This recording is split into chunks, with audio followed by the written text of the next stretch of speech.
Greetings, Joy Souls. This is the liveJOY Lifestyle Podcast. I am amsa-t.neter, your host, and it is my mission to share joy from my heart to yours whenever and wherever you are. So, I've said before that gratitude is the foundation of my liveJOY lifestyle. Gratitude is often said to be the quickest way to shift your energy, allowing you to invite in more gratitude and joy into your life.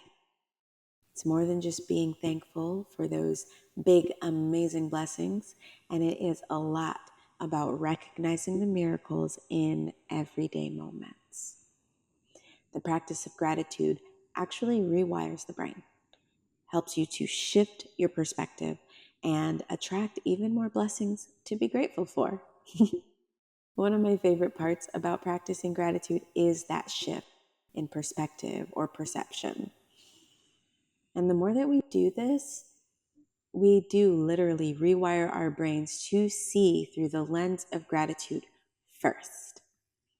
Instead of focusing on what's not right with our lives, we can focus on what is right and how much we appreciate it.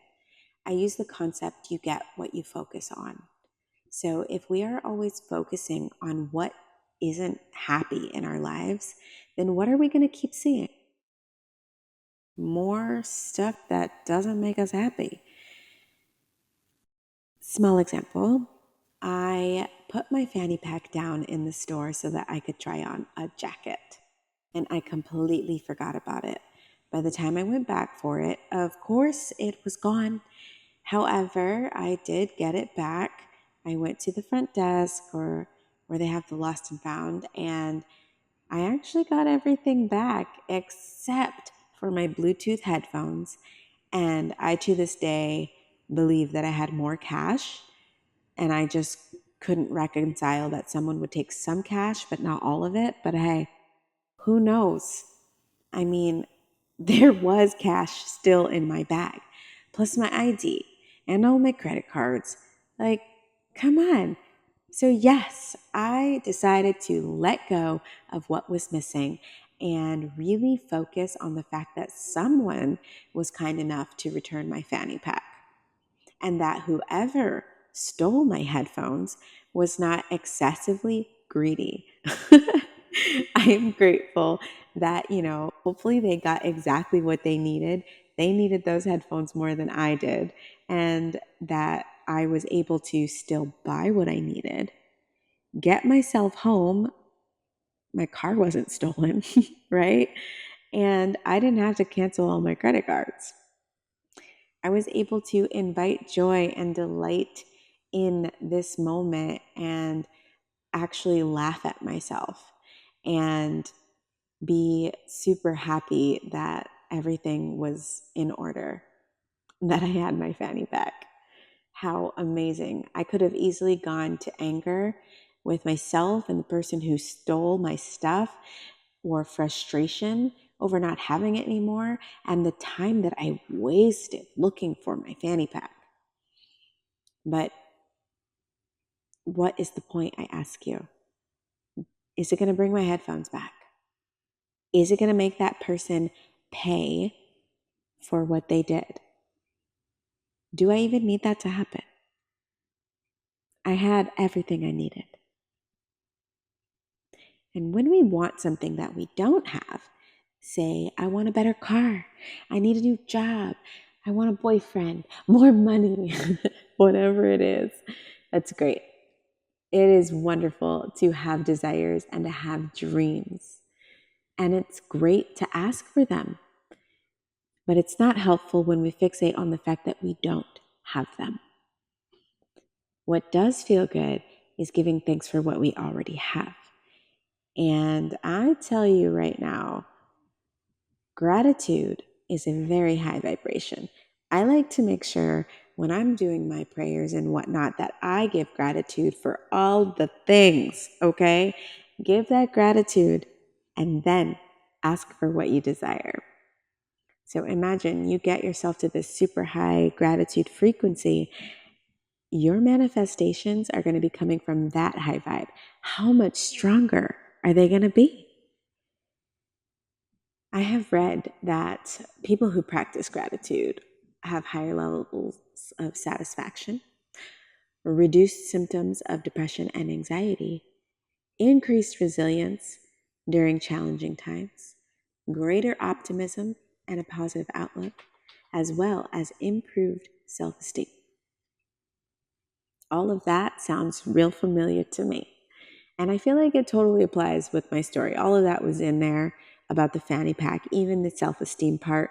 I could have really used the forgetfulness of the moment against myself, right? I could have been really hard on myself, gotten down on myself about that, because I have in the past. That is definitely something that I would have done, and I would have beat myself up over it for days, and then about how I'm going to have to buy new ones or how I don't deserve new ones, and just spiral. But in focusing on what was good in the situation, I didn't have time for that. I didn't leave space for it. And this fanny pack situation, it's super low stakes. Most of my examples are at lower stakes, so I know it may be a little bit harder to translate some of these concepts that I share to really big moments in life. Like maybe you're going through grief. How to apply a gratitude practice to the passing of a loved one. And if you are going through something like this and it feels too big for you to hold on your own, please ask for support.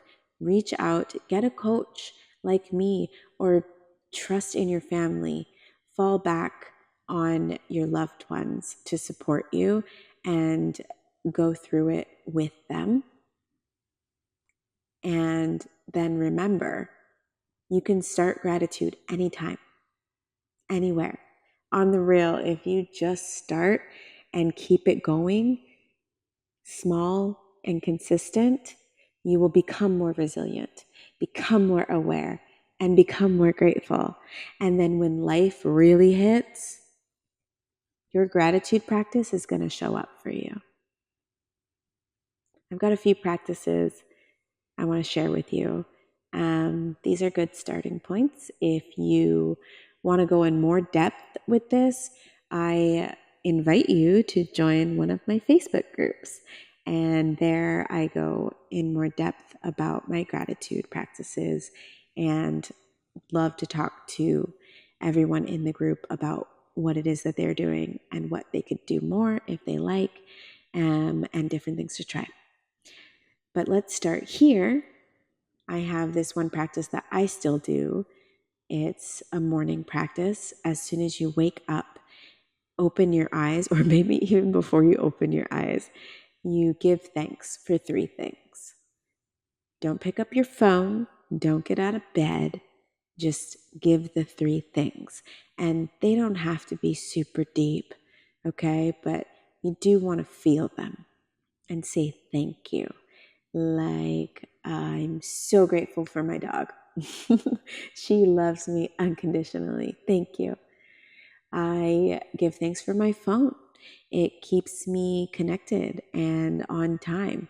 Okay, not on time. Let's be real. But I am grateful. Thank you. I am grateful for the sun. It's going to be so bright and warm today, and I'm going to have power for my house because I run on solar. Thank you. It can be different things every day, or it can be the same things. However feels good to you, that is what's right.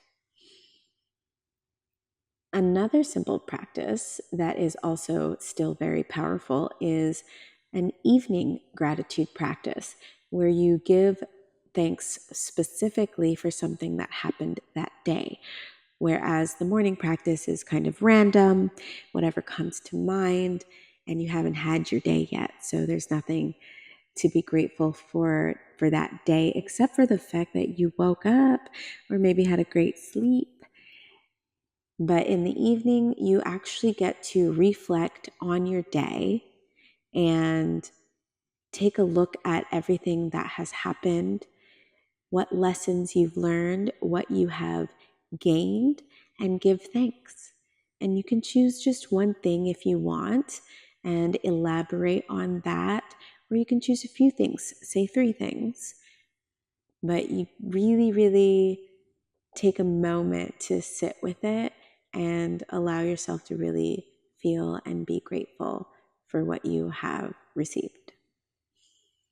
And you can also journal. Journal these things that you choose to be grateful for, that you choose to speak your thanks for, and elaborate. Affirm your gratitude. You can use affirmations of gratitude, like gratitude overflows from within me, lighting my path ahead. Yes, you can use that. You're welcome. Gratitude overflows from within me, lighting my path ahead. And with that, I want to give my deepest gratitude for listening to me. Thank you, and thank you. Thank you for being here. Thank you for subscribing and following. And remember, more gratitude, more joy in all forms. Don't forget, you can also join one of my Facebook groups. Feel free to contact me directly using my email or social media at my liveJOY life, or you can book a free innerJOY activation strategy session with me. And I look forward to sharing innerJOY with you. Until then, let your breath fuel you, let your heart move you, and let your intuition guide you. Peace, love, and liveJOY.